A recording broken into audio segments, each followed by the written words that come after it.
isa na yun po. Binangon, Ano po ang pangalan? Binangon Ang na pangalan tayo. ng farm at address? binangon ram tayo dala sira lang. Nestor Camarista Jr. po. Yung farm po natin ay Totong's Farm. Located po tayo sa Buga, Leon, Iloilo, Philippines po. Bakit niyo po na feeling mag-alaga ng native goat? Napili ko pong mag-alaga ng native goats kasi po naging passion ko po kasi nakakapagbigay po siya ng ligaya. And at the same time, pag napalago po natin yung native goats, mayroon pong pera sa native goats sa pag-aalaga po. Someday maging additional income po talaga natin yan. Gaano katagal na po kayo nag-aalaga? Ay, very short pa lang po. 3 months pa lang po akong nag-aalaga ng native goats. Pero yan po, masaya na po tayo kasi nakikita natin gumaganda po ang kanilang sitwasyon. Sa lahat po ng native animals, bakit po native goat yung napili? Yung isa sa pinaka nakita kong advantage po ng native goats po sa madali po silang maalagaan kasi po pwede po silang matrain. Yung kanilang kinakain po ay free po. Unlimited po sila sa pagkain, hindi natin binibili yung kanilang feeds. At saka yung isa pa po mas lighter po siya compare po sa kalabaw at saka sa baka.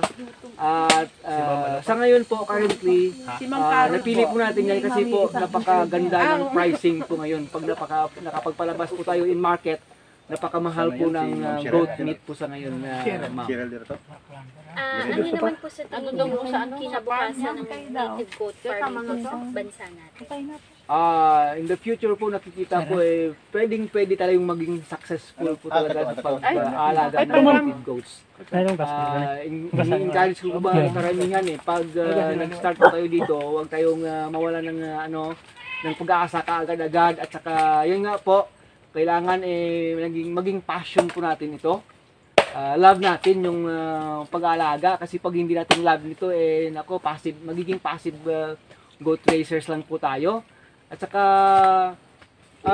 napupursige ko po, may pera po talaga sa pag-aalaga ng kambing. Sa mga gusto pong magsimula, mag-alaga ng native goat, ano po sa tingin niyo yung pinaka-importante nilang dapat tandaan? Ito.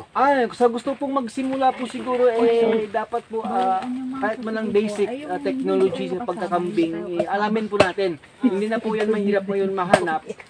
Pumunta po kayo sa pinakamalapit nating Department of Agriculture. Mayroon po tayong Google, YouTube, Facebook, andyan po yan. Basic technology po at saka dapat po talaga wag mag-start sa maraming heads po talaga. Kahit pa konti lang muna yung heads as long na kayang-kaya nating mabigyan ng alaga, yung kanilang housing, yung kanilang pakain, food po nila, source natin. Dapat po andyan po yan ready po yan bago tayo magsimula. Pag hindi pa po yun ready, yung mga sinabi ko mahirap po.